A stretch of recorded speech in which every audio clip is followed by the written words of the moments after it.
दोस्तों जरा कल्पना कीजिए एक ऐसी मिसाइल की जो आसमान में मैक 5 की रफ्तार से उड़ रही है, यानी कि आवाज की गति से भी 5 गुना ज्यादा तेज। ये मिसाइल सीधे आपके शहर की तरफ आ रही है, जो हवा में एक सांप की तरह लगातार अपना रास्ता बदल रही है। दुनिया का सबसे बेहतरीन रडार भी ये नहीं बता पा रहा है कि अगले 1 सेकंड में ये टारगेट दाएं मुड़ेगा या फिर बाएं।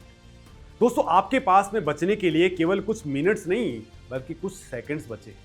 ऐसे में आप क्या करेंगे जब चाइना की रॉकेट फोर्स अपनी सबसे खतरनाक DF-17 हाइपरसोनिक मिसाइल लॉन्च करेगी और दूसरी तरफ से पाकिस्तान अपनी अबाबिल मिसाइल से एक साथ कई बमों की बारिश करेगा, तो क्या होगा? क्या भारत का जीरो रिएक्शन टाइम सिस्टम पलक झपकते ही इन दोनों देशों की रॉकेट फोर्स को हवा में ही अंधा कर देगा?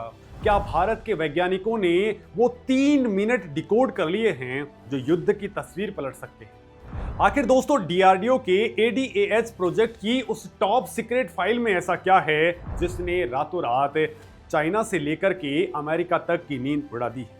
नमस्कार दोस्तों, मेरा नाम है मुकेश और आज हम एक ऐसे प्रोजेक्ट के बारे में जानने वाले हैं जिसने चाइना की नींद हराम कर दी है। दोस्तों दुनिया भर के अंदर हथियारों की रेस अब जमीन और समंदर से उठ करके स्पेस और अपर एटमॉस्फेरिक तक पहुंच गई है। दोस्तों दशकों तक युद्ध का एक सीधा सा नियम हुआ करता था, अगर दुश्मन ने बैलिस्टिक मिसाइल दागी है तो वो एक तय प्रोजेक्टाइल पाथ के ऊपर यानी कि एक फिक्स कर्व्ड रास्ते के ऊपर चलेगी। ठीक वैसे ही जैसे आप एक पत्थर हवा में उछालते हैं, उस पत्थर की स्पीड और एंगल देख करके आप आसानी से बता सकते हैं कि वो कहां जाकर के गिरेगा। इसी बेसिक फिजिक्स का इस्तेमाल करके दुनिया भर के रडार दुश्मन की मिसाइलों का रास्ता कैलकुलेट करते हैं और दोस्तों अपने इंटरसेप्टर दाग करके उसे हवा में ही नष्ट कर देते हैं। लेकिन अब खेल पूरी तरह से पलट चुका है। हाइपरसोनिक ग्लाइड व्हीकल्स यानी कि HGV ने युद्ध के इस पुराने नियम को हमेशा के लिए खत्म कर दिया है। ये नए जमाने की हथियार रॉकेट से अलग होने के बाद में सीधे जमीन पर नहीं गिरते, ये वायुमंडल के ऊपरी हिस्से के अंदर मैक 5 से ज्यादा की स्पीड के अंदर ग्लाइड करते हैं। ये हवा में ही शार्प हॉरिजॉन्टल और वर्टिकल टर्न ले सकते हैं। इस कैपेबिलिटी ने दुश्मन को रोकने का रिएक्शन टाइम कई मिनटों से घटा करके 1 मिनट से भी कम कर दिया है और यहीं पर एंट्री होती है भारत के सबसे बड़े मास्टर स्ट्रोक की। दोस्तों DRDO का बैलिस्टिक मिसाइल डिफेंस सिस्टम यानी कि BMD प्रोग्राम अब अपने सबसे खतरनाक और एडवांस फेज में यानी कि फेज 3 में पहुंच चुका है। ये फेज पुराने सिस्टम्स की तरह सिर्फ एक सीधी आने वाली मिसाइल को रोकने के लिए नहीं है। इसका पूरा फोकस भविष्य के उन फुर्तीले और दिशा बदलने वाले हाइपरसोनिक हथियारों को हवा में ही राख करने पर है, जिन्हें ट्रैक कर पाना लगभग नामुमकिन माना जाता है। दोस्तों इस पूरे मिशन का केंद्र है DRDO का ADAH यानी कि एंटी हाइपरसोनिक इंटरसेप्टर। दोस्तों ये कोई आम मिसाइल नहीं है, इसे इस तरह से डिजाइन किया जा रहा है कि ये टारगेट से एरेक्टिक मूवमेंट को पहचान करके हवा में ही अपनी डायरेक्शन बदल सके। यानी कि ये इंटरसेप्टर किसी फिक्स रास्ते के ऊपर नहीं उड़ेगा, बल्कि ये एक शिकारी की तरह उस मिसाइल का पीछा करेगा जो एक्टिवली अपना रास्ता बदल रही है। लेकिन दोस्तों सवाल ये उठता है कि जो हाइपरसोनिक हथियार रडार को चकमा दे सकता है उसे भारत का सिस्टम कैसे पकड़ेगा? तो दोस्तों इसके लिए भारत अपने swordfish long range trekking radar को और भी ज्यादा एडवांस बना रहा है। Active phased array radar technology से लैस ये सिस्टम अब पावरफुल आर्टिफिशियल इंटेलिजेंस के साथ में काम करेगा, क्योंकि जब आपके पास में फैसला लेने के लिए सिर्फ कुछ सेकंड्स हो तो इंसान का दिमाग काम नहीं कर सकता है। भारत का नया मिशन कंट्रोल सेंटर और उसका सिक्योर कम्युनिकेशन नेटवर्क AI की मदद से रडार डेटा को तुरंत एनालाइज करेगा, वो मिसाइल के अगले मूव को प्रिडिक्ट करेगा और तुरंत सही इंटरसेप्टर लॉन्च कर देगा। दोस्तों ये सब कुछ एक पलक झपकने से भी कम टाइम के अंदर हो जाएगा। ये वो जीरो रिएक्शन टाइम है जिससे अब दुनिया के बड़े बड़े देश भी खौफ खा रहे हैं। दोस्तों हाइपरसोनिक उड़ान के विज्ञान को समझना भी बहुत ज्यादा जरूरी है। दोस्तों स्पीड इतनी ज्यादा होती है कि हवा के साथ में होने वाले फ्रैक्शन से मिसाइल के चारों तरफ प्लाज्मा का एक ऐसा बादल बन जाता है जो रेडियो वेव्स को ब्लॉक कर देता है। इसी वजह से पुराने रडार इन मिसाइलों को देख नहीं पाते। इस प्लाज्मा शील्ड को भेदने के लिए डीआरडीओ इलेक्ट्रो ऑप्टिकल सेंसर्स और इंफ्रारेड ट्रैकिंग का एक हाइब्रिड नेटवर्क तैयार कर रहा है जो सीधे मिसाइल की हीट को ट्रैक करता है। दोस्तों, ADAH इंटरसेप्टर के अंदर लगे छोटे छोटे थ्रस्टर्स उसे स्पेस के वैक्यूम के अंदर भी अचानक दिशा बदलने की बेजोड़ ताकत देते हैं। अब दोस्तों, आप सोच रहे होंगे कि अगर चाइना की तैयारी इतनी ज़्यादा खतरनाक है तो क्या भारत केवल डिफेंसिव मोड में रहेगा? तो ऐसा बिल्कुल नहीं है। स्ट्रेटेजिक रियलिटी ये है कि कोई भी मिसाइल शील्ड दुश्मन की फोर्स को 100% पंगु नहीं बना सकती है। चाइना की People's Liberation Army Rocket Force दुनिया की सबसे बड़ी मिसाइल ताकतों में से एक है, लेकिन भारत का ADAS सिस्टम चाइना के हमले के प्रभाव को लगभग शून्य कर देगा। दोस्तों, जब चाइना को यह पता होगा कि उसका सबसे महंगा और सबसे एडवांस हाइपरसोनिक वेपन भारत के AI शील्ड को भेद नहीं सकता है, तो वो हमला करने से पहले 100 बार सोचेगा। दोस्तों, इसे स्ट्रेटेजिक भाषा के अंदर डिटरेंस बाय डिनाइल कहा जाता है, यानी दुश्मन को इस बात का एहसास करा दो कि उसका कोई भी दांव कामयाब नहीं होने वाला और पलटवार में उसका पूरा देश तबाह हो सकता है। लेकिन दोस्तों, भारत की चुनौतियां सिर्फ चाइना नहीं है। भारत दुनिया के उन चुनिंदा देशों में से एक है जिसे एक साथ 2 परमाणु संपन्न पड़ोसियों का सामना करना पड़ रहा है और दोनों का इरादा आक्रामक है। अगर एक तरफ चाइना अपने हाइपरसोनिक ग्लाइडर्स से खतरा पैदा कर रहा है, तो दूसरी तरफ पाकिस्तान अपनी अबाबिल मिसाइलों के जरिए MIRV टेक्नोलॉजी का खौफ दिखाने की कोशिश कर रहा है। Multiple independently targetable re entry vehicles यानी कि MIRV एक ऐसी टेक्नोलॉजी है जिसके अंदर एक ही मिसाइल के अंदर अलग अलग वॉरहेड्स होते हैं। दोस्तों, जब ये मिसाइल टारगेट के करीब पहुंचती है तो ये अलग अलग असली और नकली बम गिराती है। इसका मकसद रडार और डिफेंस सिस्टम को कंफ्यूज करना और उसे पूरी तरह से ओवरलोड कर देना होता है। दोस्तों, पाकिस्तान को लगता है कि वो इस सघन हमले से भारत के मिसाइल डिफेंस को चकमा दे देगा, लेकिन DRDO ने इसका भी अचूक इलाज निकाल लिया है। दोस्तों, भारत केवल एक one size fits all interceptor पर डिपेंडेंट नहीं है।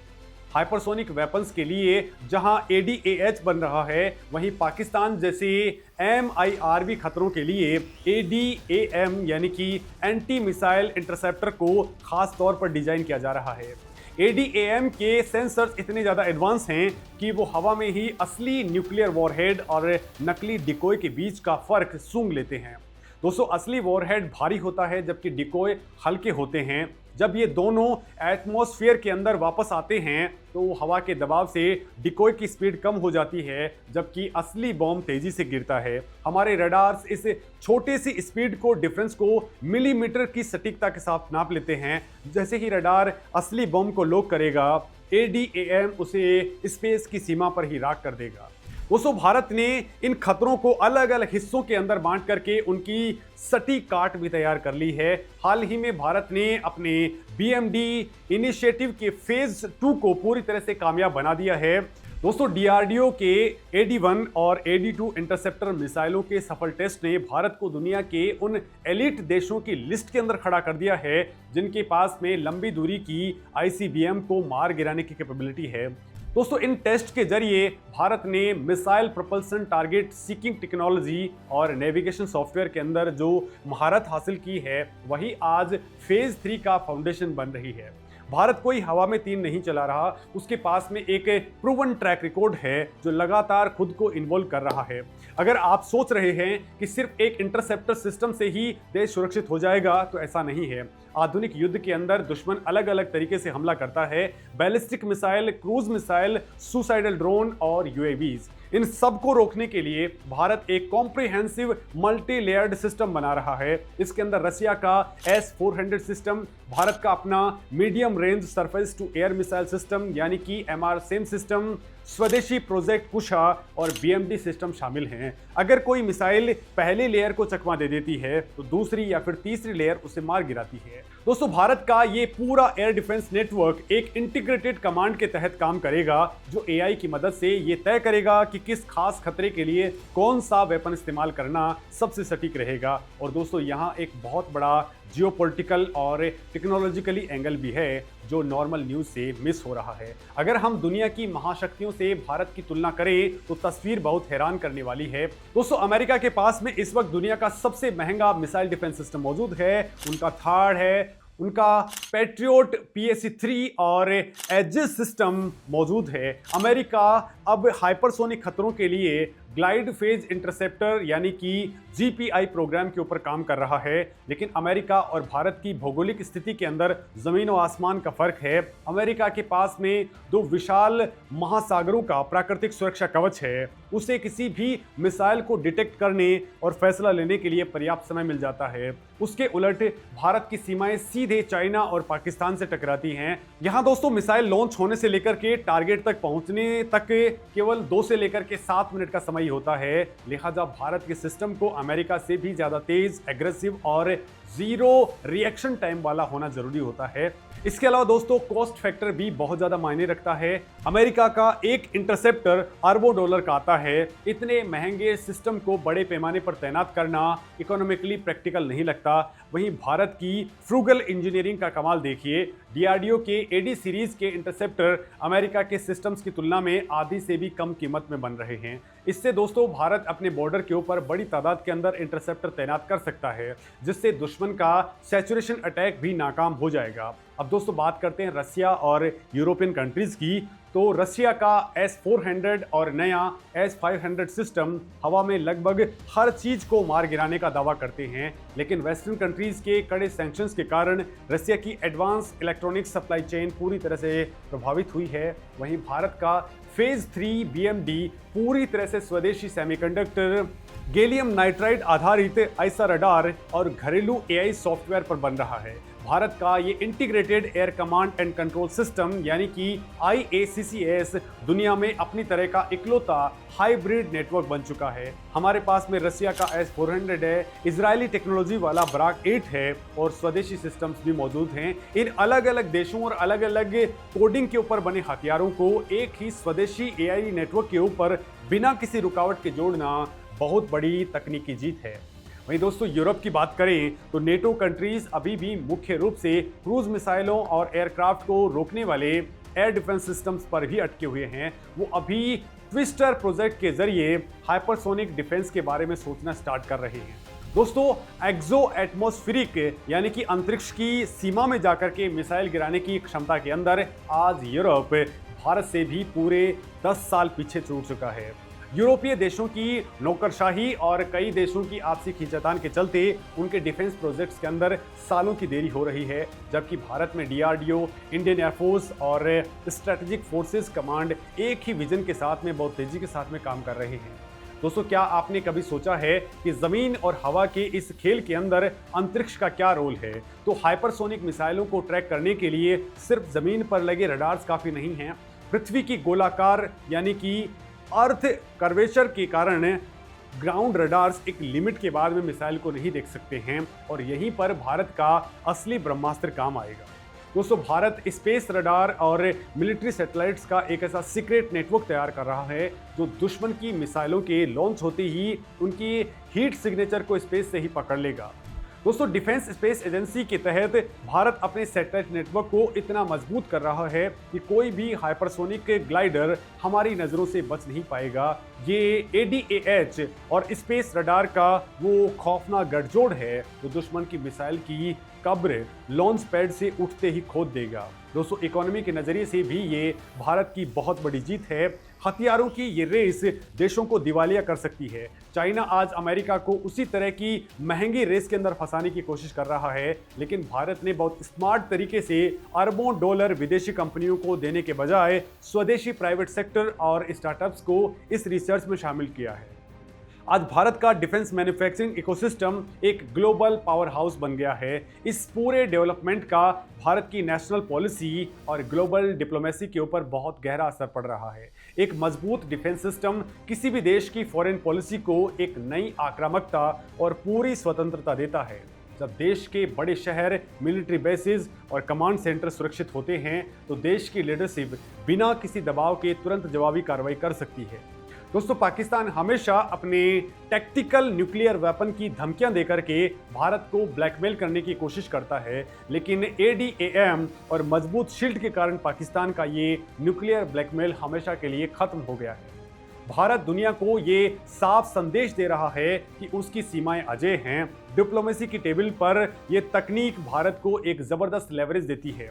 ASEAN countries, Japan, south Korea और ऑस्ट्रेलिया, जो खुद चाइना की बढ़ती रॉकेट फोर्स से परेशान हैं, वो आज भारत के इस डिफेंस प्रोग्राम की तरफ बहुत उम्मीद से देख रहे हैं। कल को दोस्तों, अगर भारत अपने इस मिसाइल डिफेंस सिस्टम का एक्सपोर्ट वर्जन तैयार करता है, तो ये इंडो पैसिफिक रीजन के अंदर शक्ति का संतुलन यानी कि बैलेंस ऑफ पावर एस्टेब्लिश कर देगा। और सिर्फ डिफेंस ही क्यों, भारत की ऑफेंसिव कैपेबिलिटीज भी अब दुनिया को हैरान कर रही हैं। हम केवल ढाल नहीं बना रहे, हमारी तलवार भी धारदार है।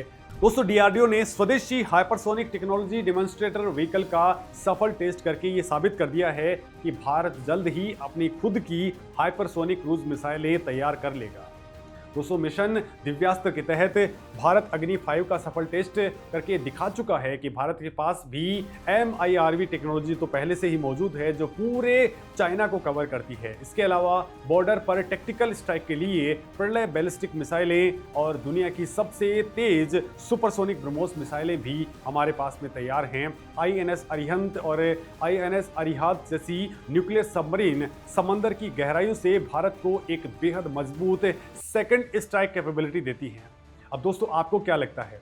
आप इसको लेकर के जो कुछ सोचते हैं वो अपनी बात कमेंट में लिख करके ज़रूर बताएं, क्योंकि हाइपरसोनिक वेपन्स को रोकना अपने आप में ही मुश्किल होता है और वहाँ पर भारत ने ये शील्ड तैयार कर ली है। तो आपका इस पर क्या कहना है? कमेंट में अपनी बात ज़रूर लिखें। नमस्कार।